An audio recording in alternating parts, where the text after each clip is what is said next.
Hello प्यारे बच्चों, आज अल्टरनेटिंग करंट में एक इम्पॉर्टेंट टॉपिक है ट्रांसफार्मर। बहुत इम्पॉर्टेंट टॉपिक है, थोड़ा सा ये रह गया था, इसलिए मैंने इस पर भी एक आज ये वीडियो लेकर के आप लोगों के सामने आया हूँ। इसको थोड़ा सा देखिएगा क्योंकि बहुत ही इम्पॉर्टेंट डिवाइस होता है ट्रांसफार्मर, क्योंकि इतना कॉमन होता है। यही एक इलेक्ट्रिक डिवाइस आपको है जो कि हर जगह आपको देखने मिल जाता है, गली में, नुक्कड़ में, रोड पे, कहीं भी जाइए, सब स्टेशन होते हैं, हर जगह देखने को मिल जाता है। और इसका बहुत बड़ा रोल है पावर ट्रांसमिशन और डिस्ट्रीब्यूशन में, बहुत बड़ा रोल है।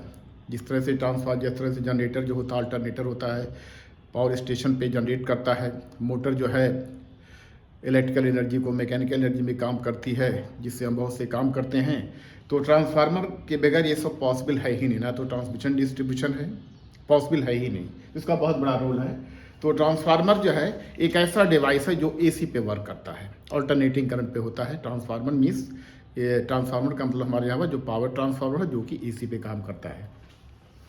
तो ठीक बेटा, देखिए मैंने यहाँ पे इसकी डेफिनेशन ट्रांसफार्मर जो होता है, तो a transformer is a static device used either for raising or lowering the voltage of an AC supply with corresponding decrease or increase in current.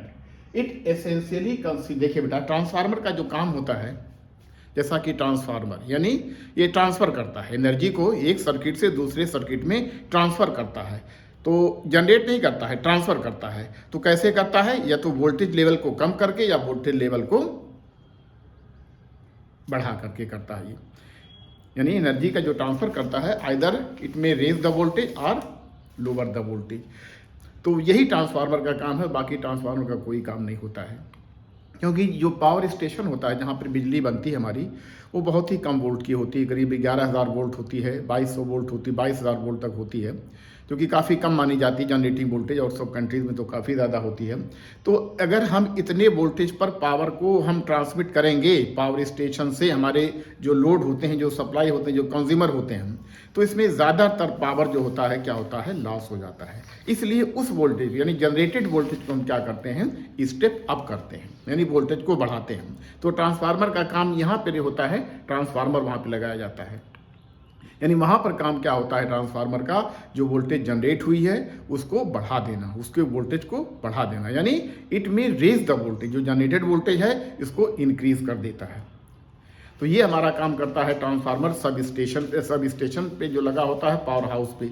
उसके बाद जब वोल्टेज बढ़ जाती है, यानी 11,000 वोल्ट होती है, 1100 जो वोल्ट होती है, 11,000 वोल्ट जो होती है वो काफ़ी जो है वोल्टेज, इसको बहुत यानी 4,000 वोल्ट तक इसको, या 8,000 वोल्ट तक, या जो मैक्सिमम ट्रांसमिटिंग वोल्टेज हमारे कंट्री में है वो करीब 15,000 वोल्ट तक है, 15,000 वोल्ट तक है, 15,000 kV तक होती है।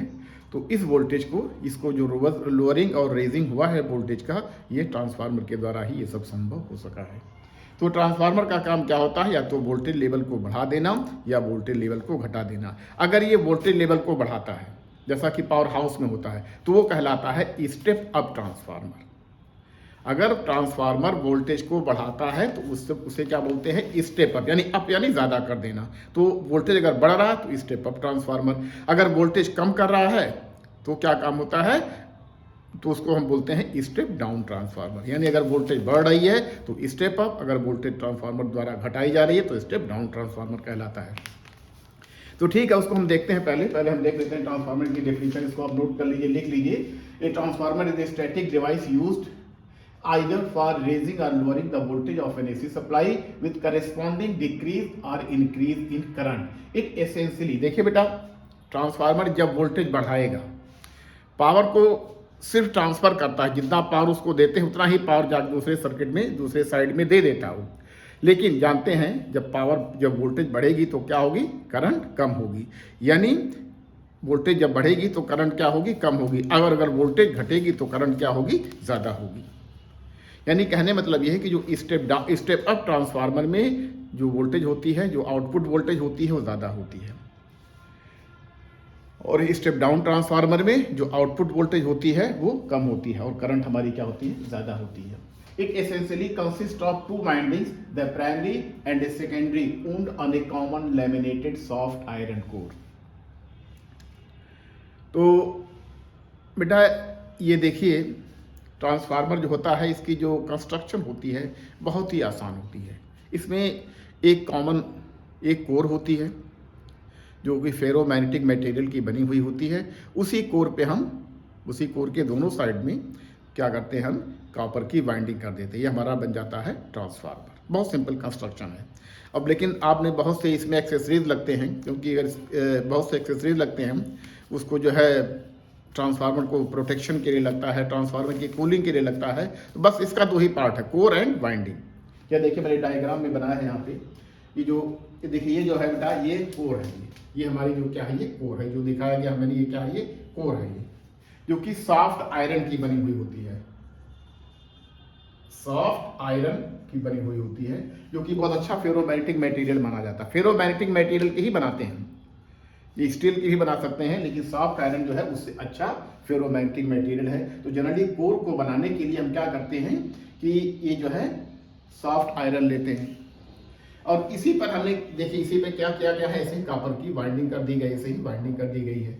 इसी तरह से ये जो है, जो जिस साइड में हम वोल्टेज को देते हैं, जिस साइड में हम वोल्टेज को देते हैं, इनपुट साइड, यानी इनपुट साइड को हम बोलते हैं प्राइमरी वाइंडिंग। प्राइमरी वाइंडिंग होती है जो इस तरफ जो हमारी इनपुट साइड में जो वोल्टेज की जाती है, जिधर से हम सप्लाई देते हैं, उसको हम बोलते हैं प्राइमरी कॉइल या प्राइमरी वाइंडिंग। और जिधर हमको लोड लेना होता है उसको हम कहते हैं सेकेंडरी कॉइल या सेकेंडरी वाइंडिंग कहते हैं। ये जो वाइंडिंग होती है कॉपर की बनी हुई होती है, वाइंडिंग जो होती है कॉपर की बनी। कुछ लोग घटिया ट्रांसफार्मर बनाने के लिए जो क्या करते हैं, उसको अच्छी मतलब घटिया तो नहीं, मैं थोड़ा sorry, I am sorry for my words. तो ये जो ट्रांसफार्मर का जो वाइंडिंग होती है कॉपर की होती है, लेकिन कुछ लोग क्या करते हैं कॉपर की वाइंडिंग एल्यूमिनियम की वाइंडिंग कर देता है, जिससे ट्रांसफार्मर की क्वालिटी थोड़ा सा पुअर हो जाती है। तो लेकिन वाइंडिंग जो है हमें करना चाहिए कॉपर की, दोनों साइड में कॉपर की ही वाइंडिंग करनी चाहिए। अब जो ये कोर होता है बेटा, ये जो कोर होता है ये लेमिनेट करके बनाया जाता है। लेमिनेट करके बनाने के पीछे भी रीज़न है, क्योंकि लेमिनेट का मतलब हुआ जैसे कि कोई इतना मोटा, हमें इतना मोटा, जैसे सपोज कर लीजिए इतनी मोटी कोर बनानी है, सपोज कर लिए, तो एक तरीका है कि इतना मोटा जो है आप सॉफ्ट आयरन ले लीजिए, कोर उसी बना लीजिए। लेकिन करते क्या है कि थोड़ा सा इसको जो है लेमिनेट करके बनाते हैं, यानी छोटी छोटी पत्तियां, पतली पतली सी पत्तियां काट करके, स्ट्रिप काट करके उसको एक के ऊपर इंसुलेट करके चिपकाते जाते हैं। तब जाकर के, जैसे किताब होती है, किताब में हजारों पेज होते हैं, सैकड़ों पेज होते हैं, तो आगे इतनी मोटी सी किताब बनती है।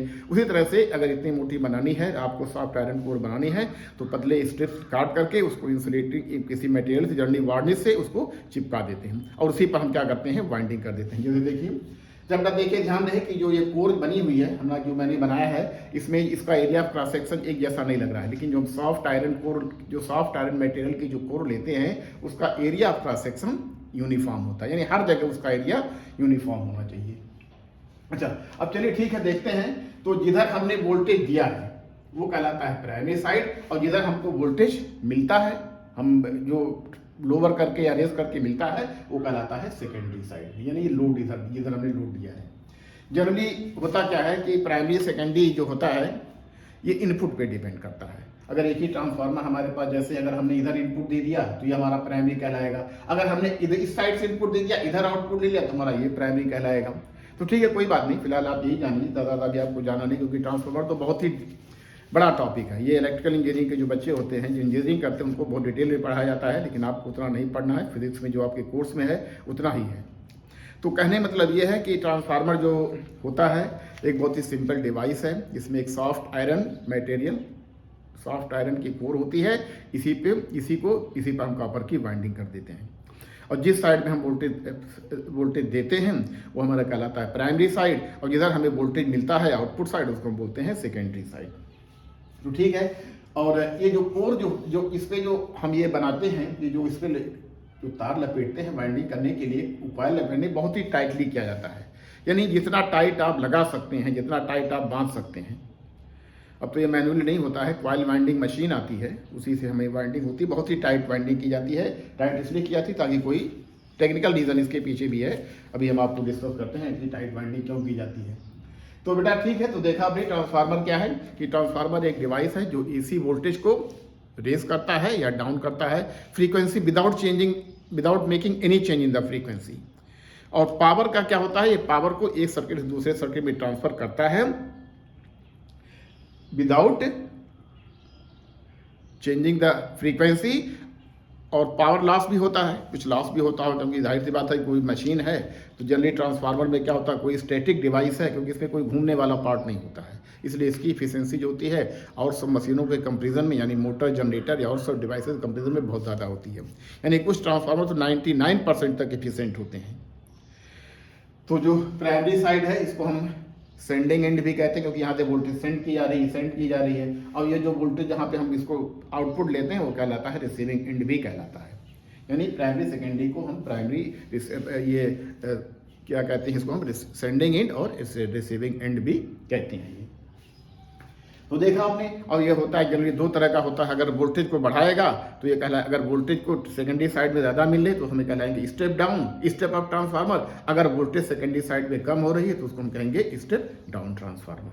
तो ठीक है, अब इसका जो बेसिक प्रिंसिपल है बेटा, जैसे अब फैराडेज लॉ पढ़ते हैं कि when there is change in magnetic flux and EMF induced, तो वही प्रिंसिपल है, यानी म्यूचुअल इंडक्शन का प्रिंसिपल है। तो a transformer works on the principle of mutual induction. Transformer जो करता है म्यूचुअल इंडक्शन के सिद्धांत पर काम करता है।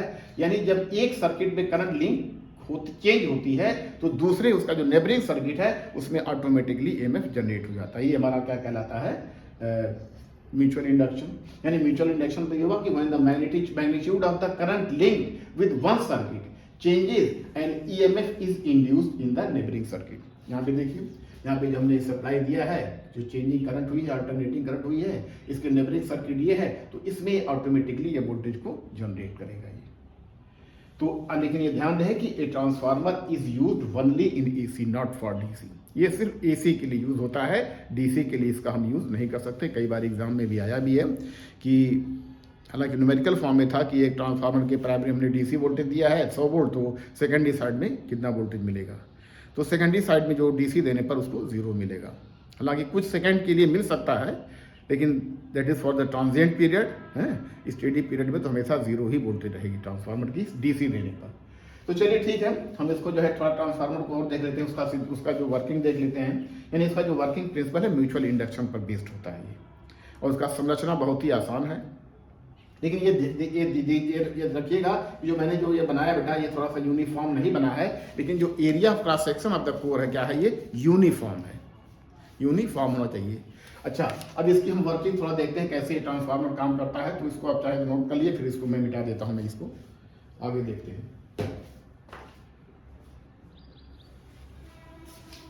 चलिए मैं मिटा रहा हूं इसको।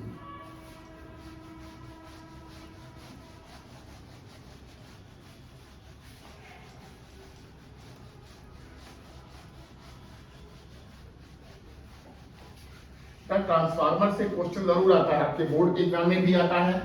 उसका जो है छोटे छोटे क्वेश्चन आते हैं, ऑब्जेक्टिव टाइप में भी आते हैं कि ट्रांसफार्मर की कोर लैमिनेट करके क्यों बनाई जाती है, एडी करंट लॉस को कम करता है। अभी देखते हैं थोड़ा सा इसको हम, एडी करंट लॉस को। इस पर मैंने भी इसको जो है सिलेबस जितना है आपका उतना ही मैंने देखा। इसे ट्रांसफार्मर तो बहुत बड़ा टॉपिक है ये, इंजीनियरिंग के जो बच्चे होते हैं उनको काफी कुछ इसमें बताया जाता है। बीट क्यों दे रहा है आज?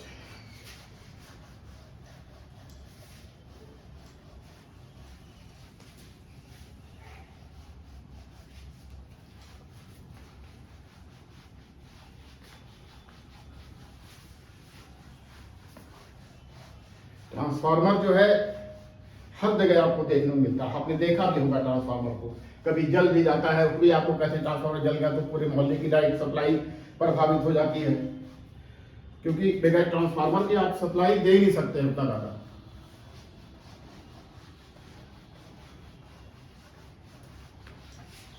तो ठीक है, इसको हम थोड़ा सा देखते हैं ट्रांसफार्मर का जो है वर्किंग जो कैसे होती है।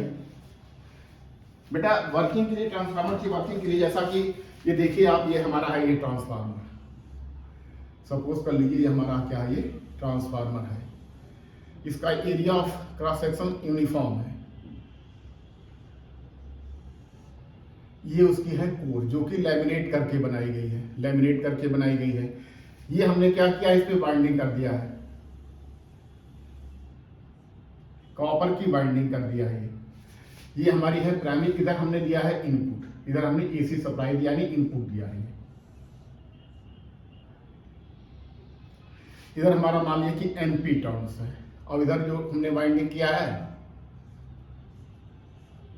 इधर हमें जो है ये लोड, हमें जो हमने क्या दिया, इधर हमें लोड, यानी इधर हमने सप्लाई कर रहे हैं हम, ये हमारा है, ये लोड है, ये हमारा है लोड है। इधर नंबर ऑफ टर्न्स जो है मान लिया प्राइमरी, ये हमारा प्राइमरी साइड, इधर हमने एसी सप्लाई दिया है, यानी हमने वी दिया है, वीपी माने सप्लाई दिया है, प्राइमरी साइड नहीं दिया, एसी है, ये ऑल्टरनेटिंग करंट है। तो इधर हमें क्या मिलेगी, हमें इधर जो ये मिलेगा सेकेंडरी साइड में जो टर्मिनल वोल्टेज मिलेगी वो मान लिया कितना मिलेगी, वीएस मिलेगी। ठीक है, ये प्राइमरी साइड में नंबर ऑफ टर्न्स है, ये सेकेंडरी साइड का नंबर ऑफ टर्न्स है। जब हम इसमें सप्लाई देंगे, जब हम इसको हम एसी सप्लाई देंगे प्राइमरी साइड में, जब हम सप्लाई देंगे तो क्या होगा, इसके जो कोर है इसमें क्या होगा, मैग्नेटाइजिंग करंट फ्लो होगी, यानी जो कोर को मैग्नेटाइज करेगी और उससे क्या होगा, फ्लक्स डेवलप होगा, यानी कोर में क्या होगा, ये ऐसे ही फ्लक्स डेवलप होगा।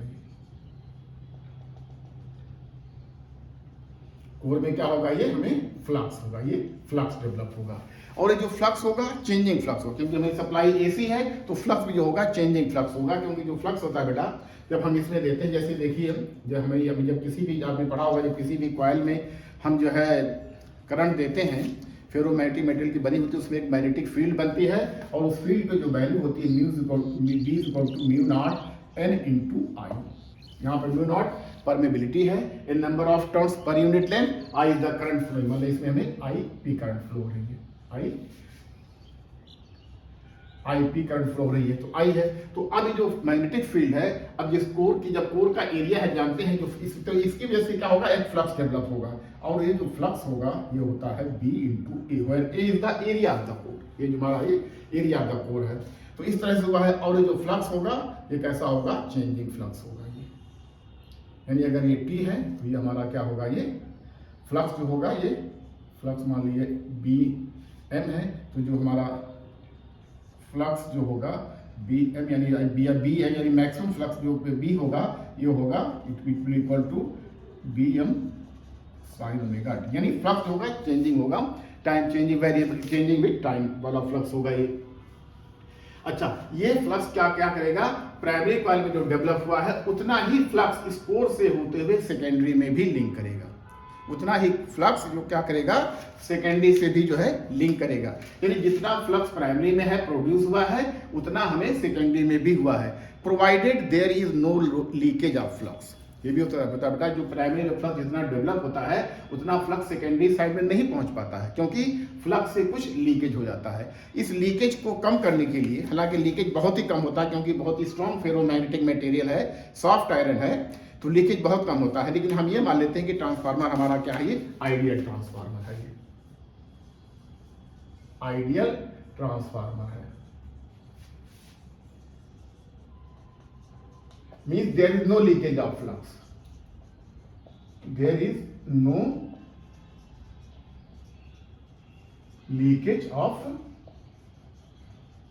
फ्लक्स का लीकेज नहीं है, यानी जितना फ्लक्स प्राइमरी में प्रोड्यूस हुआ है वैसे पॉसिबल नहीं होता कि कुछ ना कुछ फ्लक्स लीक करके कोर से बाहर चले जाते हैं, कुछ ना कुछ फ्लक्स क्या होते हैं, कोर से बाहर चले जाते हैं। ठीक है, हमने ये अज्यूम कर लिया कि ट्रांसफार्मर हमारा आइडियल है जिसमें कि फ्लक्स लीकेज नहीं हो रहा है। तो अब ये जो फ्लक्स हुआ है, देखिए इसमें जो फ्लक्स प्रोड्यूस हुआ फाई, ये फ्लक्स पाई जो है, यही फ्लक्स क्या करेगा, प्राइमरी साइड की कॉइल को भी लिंक करेगा और यही सेकेंडरी साइड को भी लिंक करेगा। अब ये जो फ्लक्स लिंकेज होगा ये डिपेंड करेगा हमारा किस पे, नंबर ऑफ टर्न्स पे, यानी जो हमारा जो एक तरह से देखा जाए फ्लक्स जो है ये फ्लक्स पर कॉइल है, एक तरह देखा जाए फ्लक्स पर कॉइल है ये। तो total flux linked, total flux linked with primary, phi है फ्लक्स लिंकिंग पर कॉइल है, तो नंबर ऑफ टर्न कितना है, एनपी है, ये कितना है, ये एनपी है, और फ्लक्स कितना है, फाई है। तो टोटल फ्लक्स लिंक हुआ है। और ये कैसा है, चेंजिंग विद टाइम है। इसलिए क्या करेगा, प्राइमरी साइड में हमने जो वोल्टेज दिया है वीपी जो सप्लाई किया है, इसके कारण एक वोल्टेज यहाँ पर इंड्यूस होगा, इसको हम बोलते हैं ईपी कहेंगे। हम क्या कहेंगे, ईपी, यानी EP is equal to D N P phi upon D T, minus होगा minus sign as per the Lenz law. Lenz law लिखा से ये निगेटिव साइड लगाएंगे। लेंज लॉ हम लोगों ने पहले पढ़ा है इलेक्ट्रोमैग्नेटिक इंडक्शन में। यानी इसको हम कह सकते हैं N P into D phi upon D T हो जाएगा, यानी इतना वोल्टेज इंड्यूस्ड होगी प्राइमरी साइड में।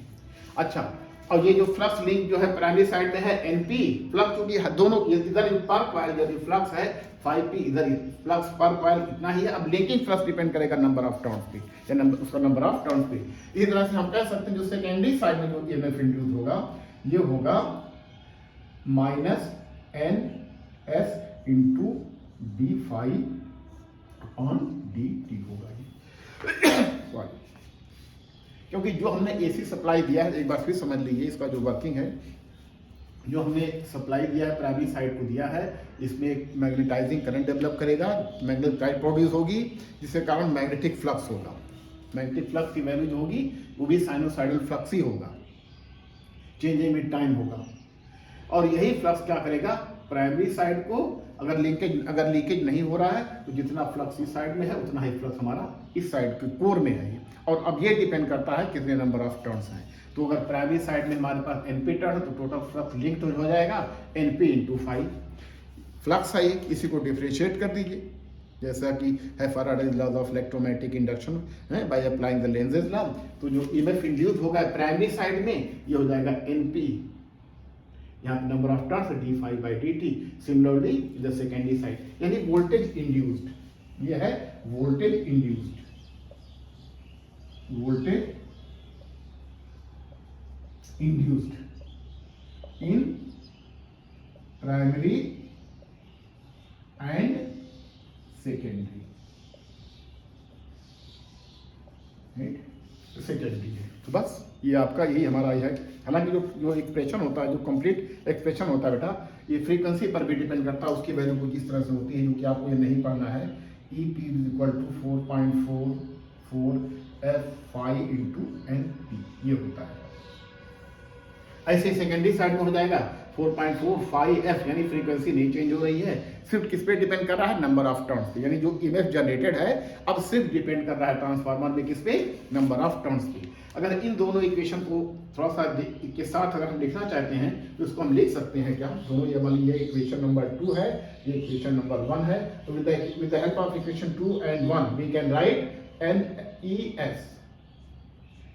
एस अपॉन ई टी, यानी voltage induced to the secondary side divided by the voltage induced to the primary side is equal to N S upon N P, ये होगा। यानी directly पर जितना ही number of turns होगा transformer में उतना ही वोल्टेज होगा, ये उतना ही वोल्टेज ज़्यादा होगा या कम होगा, ये किस पे डिपेंड करता है, नंबर ऑफ टर्न्स पे। यानी अगर हमें स्टेप अप ट्रांसफार्मर बनाना है, तब हमें स्टेप अप ट्रांसफार्मर बनाना है, यानी इस वोल्टेज को हमें बढ़ा के लिखना है, तो इधर नंबर ऑफ टर्न्स ज़्यादा होना चाहिए। और अगर हमें स्टेप डाउन बनाना है तो हमें वोल्टेज कम है तो इधर नंबर ऑफ टर्न्स क्या होना चाहिए, ज़्यादा होना चाहिए। चलिए ठीक है, तो एक तरह से बहुत इंपॉर्टेंट इक्वेशन है, जो न्यूमेरिकल आपके जो है इसी पर आते हैं, ये होते हैं। तो अच्छा, एक बात ये ध्यान दीजिएगा कि जो ये इक्वेशन है ये ईएमएफ जनरेटेड है, ये ईएमएफ जनरेटेड है, जो ईएमएफ इंड्यूस हुआ है। अगर हम इस पर जैसे देखा हमने वीपी अप्लाई किया है, जनरली होता क्या है कि जो हमारा ये ईपी जो होता है, ईपी जो होता है approximately equal to terminal supply voltage, यानी टर्मिनल वोल्टेज, और ईएस जो होता है सेकेंडरी साइड का जो voltage approximately equal to terminal voltage of the secondary side. Approximately होता, नॉट एग्जैक्टली। तो ठीक है, हम एक आइडियल ट्रांसफार्मर मान रहे हैं, इसमें हम देख सकते हैं कि EP is equal to VP. यहाँ पे वीपी टर्मिनल वोल्टेज जो हमने सप्लाई दिया है, यहाँ पे एसी सप्लाई दिया है, और यहाँ पर ईपी जनरेट हुआ है। यहाँ पे हमें क्या है, ये ईपी जनरेट इंड्यूस हुआ है, नॉट इंड्यूस कहिए इसको, इंड्यूस्ड हुआ है। ऐसे ही सेकेंडरी साइड में इधर वोल्टेज हमारा ईएस हमें क्या हुआ है, ये इंड्यूस्ड हुआ है। तो ठीक है, इतना जो है।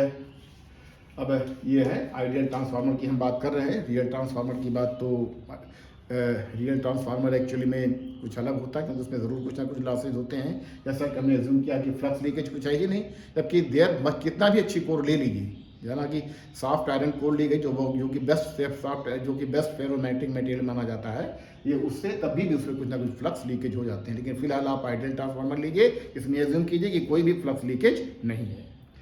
अच्छा ठीक है, ये हो गया है हमारा। अब आगे देखते हैं कि और क्या होता है।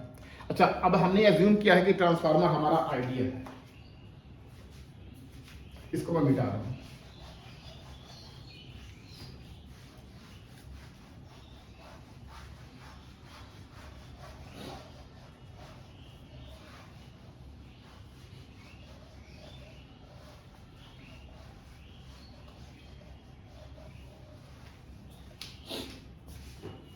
अब बेटा हम मान लेते हैं कि ट्रांसफार्मर आइडियल है, आइडियल ट्रांसफार्मर, आइडियल ट्रांसफार्मर ये होता है जिसमें फ्लक्स लीकेज नहीं होता, वाइंडिंग का रेजिस्टेंस 0 माना जाता है। मतलब कहने मतलब कि 100% इफिशिएंट हो, यानी 100% इफिशिएंट हो, यानी जितना पावर इनपुट पे देंगे उतना ही पावर हमको मिलेगा, उतना ही पावर हमको मिलेगा। तो कहने मतलब ये है कि इनपुट पावर, जो हमारा इनपुट पावर है, input power is equal to output power, output power. अगर हमारे प्राइमरी साइड में ईपी वोल्टेज इंड्यूस्ड हुई है, ईपी वोल्टेज इंड्यूस्ड हुई है, और प्राइमरी साइड की जो करंट है मान लीजिए आईपी है, तो पावर क्या होता है, voltage into current. This is equal to E secondary side का जो वोल्टेज है और सेकेंडरी साइड का जो है करंट है। तो इससे एक रिलेशन ये निकल करके आता है कि E P upon E S is equal to I S upon I P. या इसको ऐसे देखिए कि जो हमारा ये ई एस था और ई पी था, इज इक्वल टू ये हो गया हमारा I P upon I S is equal to N S upon N P, N S upon N P. ये एक रिलेशन है। इस पे भी तीनों बार ये बस इतना ही आपके न्यूमेरिकल जो आते हैं ज़्यादातर इसी पर। तो मैं दूसरा देखा, चलिए ठीक है कि अब देखिए इसमें भी देखिए ई एस है upon E S upon E P is equal to I P upon S. इस रिलेशन से ये पता चलता है करंट जो होती है वोल्टेज के इनवर्सली प्रोपोर्शनल होती है। यानी अगर इधर अगर हमें पावर को इस रिलेशन से आया, इससे आया है कि ये जो है हमारा कि ई पी यानी जो E P I P is equal to E S is equal to I S, यानी input power is equal to output power if the transformer is 100% efficient, यानी आइडियल ट्रांसफार्मर है ये। तो अब देखिए बेटा, अगर हमें वोल्टेज इस साइड में ज्यादा है, सपोज के लिए स्टेप अप ट्रांसफार्मर है, यानी अगर हमारा कहने मतलब ये है कि अगर हमारा E S is greater than E P, यानी N S number of turn is greater than number of turn to the primary side, तो हमारा ट्रांसफार्मर है ये स्टेप अप ट्रांसफार्मर है ये। अगर ये है यही हमारा E P is more than E S, या फिर N P number of turn is more than the number of turn to the primary side is more than number of turn to the secondary side, तो ये हमारा क्या कहलाता है, ये step down transformer, step down transformer कहलाता है ये। स्टेप डाउन यानी अगर number of primary side secondary side की वोल्टेज प्राइमरी साइड से कम है, यानी इधर की वोल्टेज सेकेंडरी साइड की वोल्टेज अगर हमारी कम है और प्राइमरी साइड की ज्यादा, तो इससे हम स्टेप डाउन कहेंगे।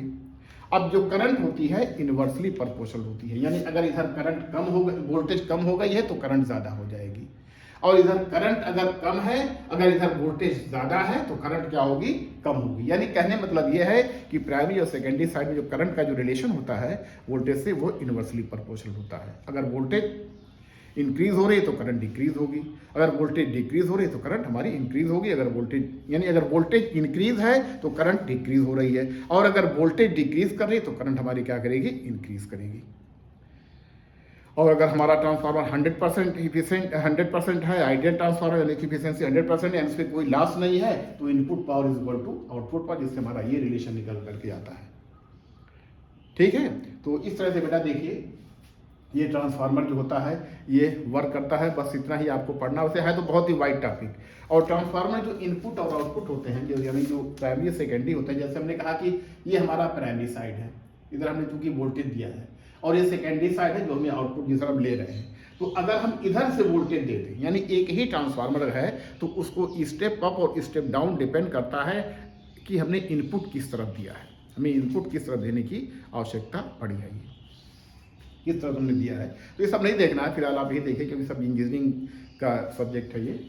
तो प्राइमरी साइड में जिधर दिया है वो जो प्राइमरी साइड में दिया है वो इनपुट है, जो हमें वोल्टेज दूसरी साइड में मिल रही है वो क्या हमारा है, ये सेकेंडरी है। दोनों का ये रिलेशन है, इस रिलेशन को देख लीजिए।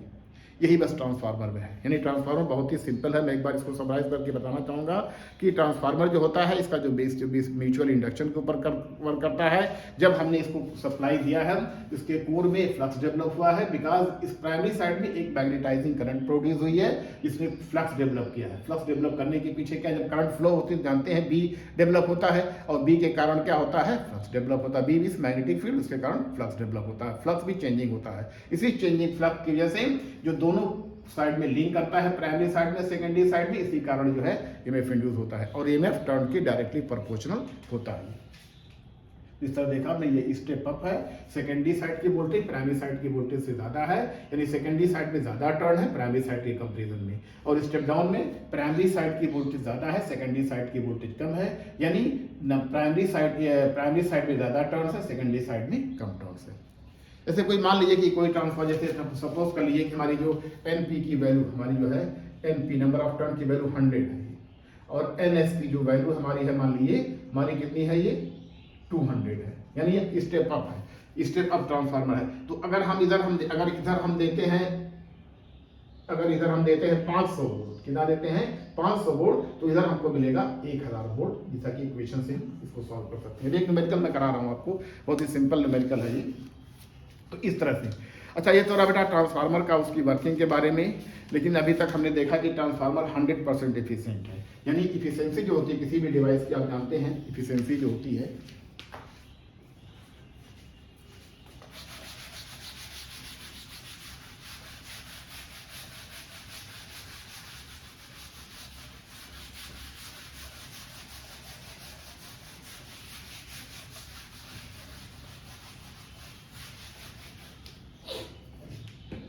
जो इफिशियंसी होती है,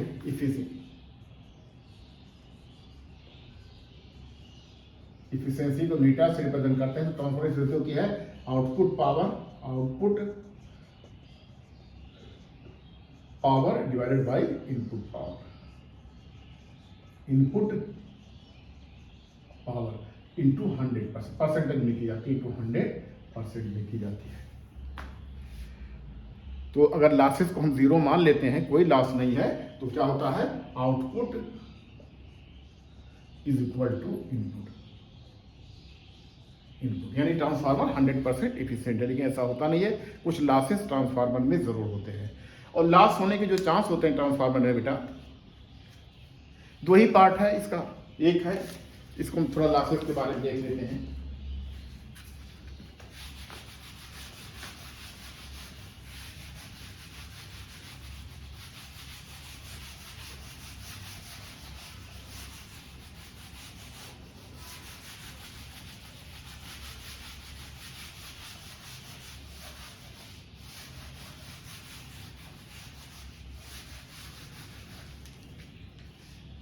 Losses in transformer. Losses in transformer.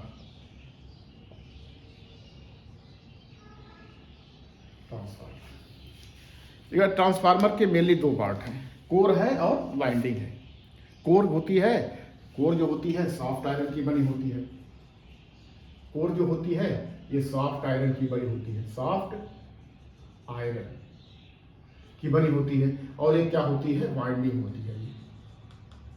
Winding होती है जो कि made of copper, made of copper की बनी हुई होती है। तो इन्हीं दोनों में लॉस होता है बेटा, इन्हीं दोनों में लॉस होता है ट्रांसफार्मर की। कोर में लॉस होगा क्योंकि कोर जो बनी होती है ये होती है हमारी आयरन की बनी होती है, इसलिए हम इसको आयरन लॉस भी कहते हैं। जो कोर में जो लॉस होता है इसको हम कोर लॉस बोलते हैं, सॉफ्ट है, या इसको हम क्या बोलते हैं, आयरन लॉस भी बोलते हैं, आयरन लॉस भी बोलते हैं। और जो वाइंडिंग में जो लॉस होता है जो कॉपर की बनी होती है इसको हम बोलते हैं कॉपर लॉस भी बोलते हैं, कॉपर लॉस भी बोलते हैं। तो इंक जो है खत्म हो रही है।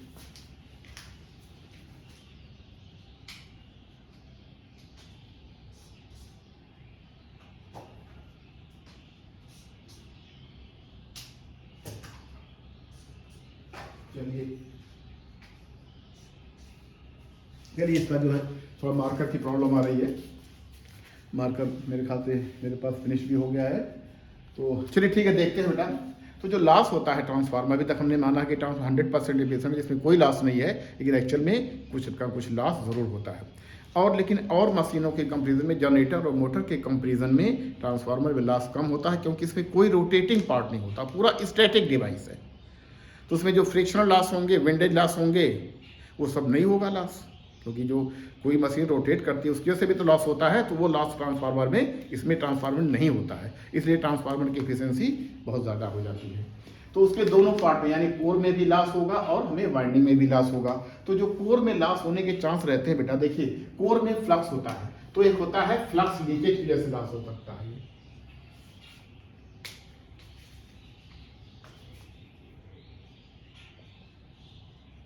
फ्लक्स लीकेज की वजह से लॉस हो सकता है। अभी तक हमने माना था ना कि आइडियल ट्रांसफार्मर था, फ्लक्स लीकेज नहीं हो रहा था, लेकिन कोर से जो फ्लक्स पैदा होता है, जो डेवलप होता है, उसमें कुछ ना कुछ लॉस हो जाता है, यानी कुछ ना कुछ बाहर निकल आता है। इससे पूरा का पूरा फ्लक्स जो प्राइमरी में प्रोड्यूस हुआ है सेकेंडरी में नहीं पहुंच पाता है, तो इसे होता है फ्लक्स लीकेज बोलते हैं। तो इसको बेटा, इसकी वजह से क्या होता है, फ्लक्स लीकेज की वजह से क्या होता है कि हमारा जो है लीकेज इम्पीडेंस आता है, लीकेज इम्पीडेंस आता है। फ्लक्स की वजह से लीकेज होता है, फ्लक्स लीकेज इम्पीडेंस आता है, जिसकी वजह से वोल्टेज लॉस होता है। इसको कम करने का तरीका यह है कि सॉफ्ट आयरन की कोर लीजिए। कम तो नहीं, जीरो तो नहीं कर सकते, लेकिन मिनिमाइज कर सकते हैं। इसको जो है फ्लक्स को मिनिमाइज करने के लिए सॉफ्ट आयरन की कोर ले लिए, जो कि हमने लिया ही है।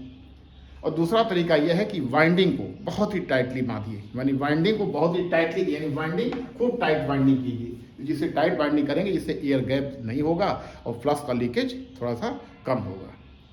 तो फ्लक्स लीकेज जो होता है इसको मिनिमाइज करने के लिए वाइंडिंग को खूब टाइट कीजिए और उसमें क्या कीजिए, सॉफ्ट आयरन की कोर लीजिए। इससे हमारा आयरन लॉस, इससे हमारा क्या होगा, फ्लक्स लीकेज कम हो जाएगा। दूसरा होता है बेटा eddy current.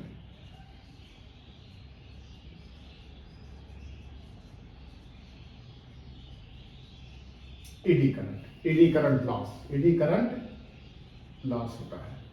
Eddy current loss तो होगा, क्योंकि जब भी कोई सॉलिड में, जब भी कोई मटेरियल होता है उसमें चेंजिंग फ्लक्स प्रोड्यूस होगा, तो उसमें कुछ ना कुछ लॉस जरूर होगा, जो कि होता ही है, क्योंकि आयरन की बनी होती है। हालांकि इसीलिए इसको हम लेमिनेट करके बनाते हैं। इसका जो रीज़न है कि कोर को लेमिनेट कर, यानी एक सॉलिड कोर की जगह पे हम पतले पतले स्ट्रिप काट करके एक इंसुलेटिंग मटेरियल चिपकाते हुए जाते हैं, जिससे कि दो फायदा होता है कि कोर जो है लेमिनेट रहती है, उसके बीच में इंसुलेटिंग मटेरियल रहता है, जिससे कि एडी करंट कम प्रोड्यूस होती है। तो इससे क्या होता है, लॉस हमारा कम हो जाता है। तो एडी करंट को मिनिमाइज करने के लिए हमें लेमिनेटेड कोर का यूज़ करेंगे। देखिए बहुत एग्जाम में आता है, बोर्ड के एग्जाम में भी आता है और नीट में आता है कि एडी करंट लॉस कैसे कम किया जाता है। इसके 2-3 रीज़न दिए रहते हैं। एक तो यह है कि उसको स्ट्रिप काटिए, और दूसरा क्या है कि उसको हम स्ट्रिप काट करके उसको जो है ये उसको स्ट्रिप का पतली पतली स्ट्रिप काट के इंसुलेशन से उसको जोड़ दीजिए, चिपका दीजिए।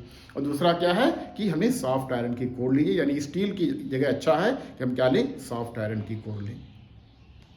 और दूसरा होता है हिस्टेरिसिस लॉस, हिस्टेरिसिस लॉस।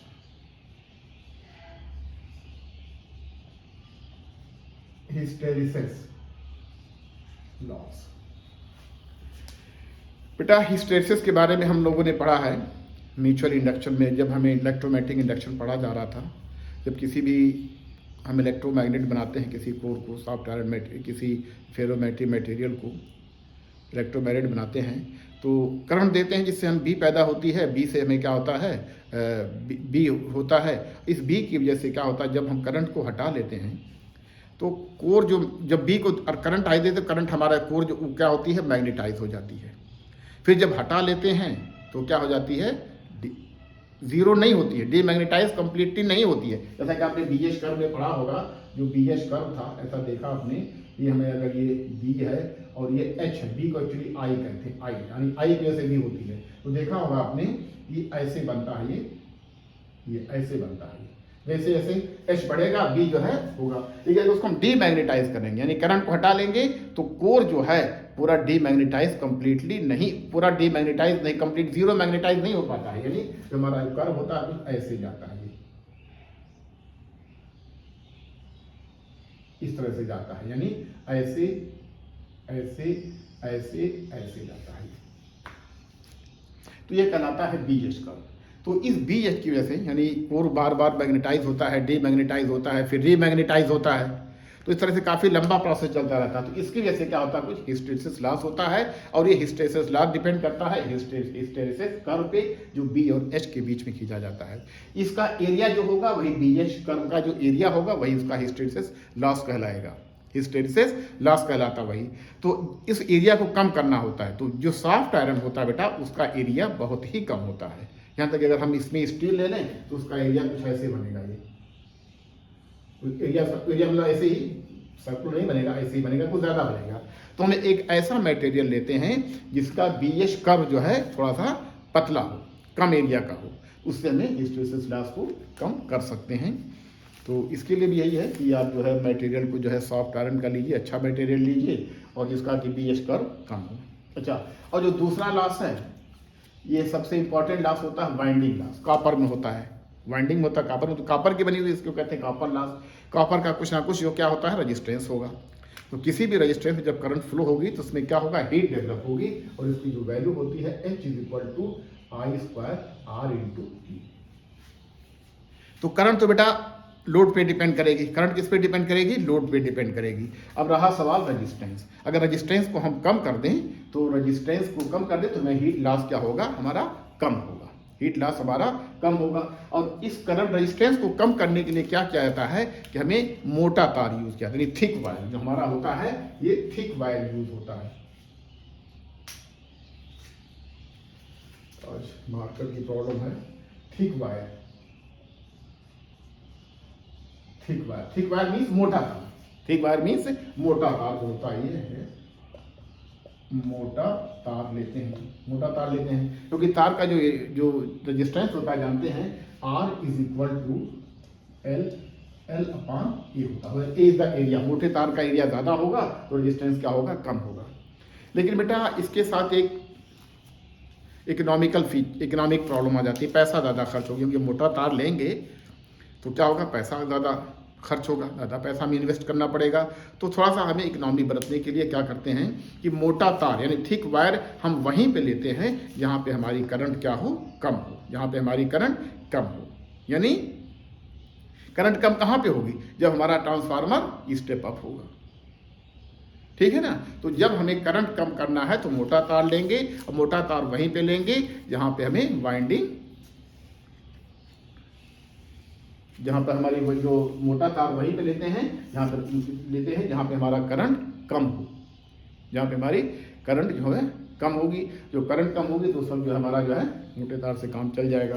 तो ठीक है, इस तरह से होता है कि वाइंडिंग लॉस कम करने के लिए हमें क्या करते हैं, थिक वायर लेते हैं, लेकिन थिक वायर वहीं तक लिमिटेड होता है। अच्छा, इससे बचने का एक तरीका और होता है कि ट्रांसफार्मर को 2 वाइंडिंग ना बनाए, बल्कि क्या करें हम, ये ऑटो ट्रांसफार्मर बना दें। ऑटो ट्रांसफार्मर सिर्फ एक वाइंडिंग होती है, जैसे ऑटो ट्रांसफार्मर जो होता है उसे आपके कभी देखा मैंने, उसमें आया है, जेई में आया है, ये ऑटो ट्रांसफार्मर होता है, उसमें सिर्फ एक वाइंडिंग होती है, उसमें से एक वाइंडिंग होती है। मान लीजिए प्राइमरी साइड की वाइंडिंग है और इसी में टैप करके सेकेंडरी साइड की वाइंडिंग कर दी जाती है, सेकेंडरी साइड की वाइंडिंग कर दी जाती है। तो ये देखिए, ये हमारा हो गया प्राइमरी साइड, ये हमारा हो गया क्या, प्राइमरी साइड हो गया, इधर हमारा क्या हो गया, हमारा ये सेकेंडरी साइड हो गया, ये सेकेंडरी साइड हुआ है।